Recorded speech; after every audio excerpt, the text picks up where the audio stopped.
Okay, so just like when we looked at the square root of x, we referred to x squared. To look at the cube root of x, we will refer to x cubed. Because they are inverse functions, they are so incredibly related. So now, let's say that my y values are marked as such. Let's say the cube root of 0. Cube root of 0 is 0. Boring. What about the cube root of 1? What is that asking you? That's asking you what number can be multiplied by itself 3 times and give you 1. Well, 1 can. 1 times 1 times 1 is 1. So the cube root of 1 is 1. Okay? So I have a point there at 1, 1.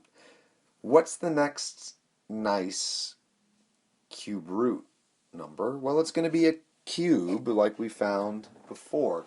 The next nice one is going to happen when your x value is 8. And so, when we go to the x value of 8, the cube root of 8 is 2. Because 2 cubed is 8, the cube root of 8 is 2.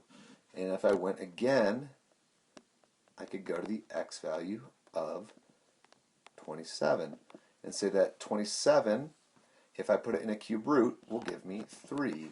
Because 3 cubed is 27, the cube root of 27 is 3.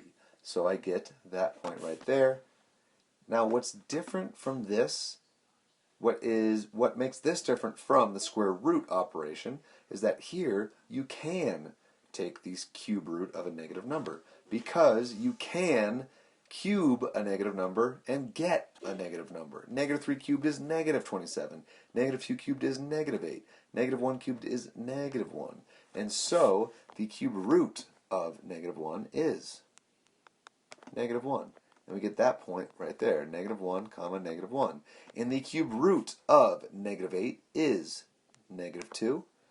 So we get that point, negative 8 comma negative 2. And the cube root of negative 27 is negative 3. So we get that point, negative 27, negative 3. And our graph comes in, it looks something like that.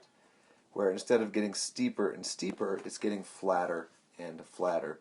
Look at x cubed, look at cube root. Look at x cubed, look at cube root. Notice that all of the xy values have been switched. That is a property of inverse functions. So, just like the last graph, the domain and range are going to be exactly the same. So I'm going to be lazy. I'm going to copy that, and I'm going to say, look, Ma, no hands. Domain and range exactly the same for the cube root as it is for the cube. Exactly the same. And again, notice the symmetry.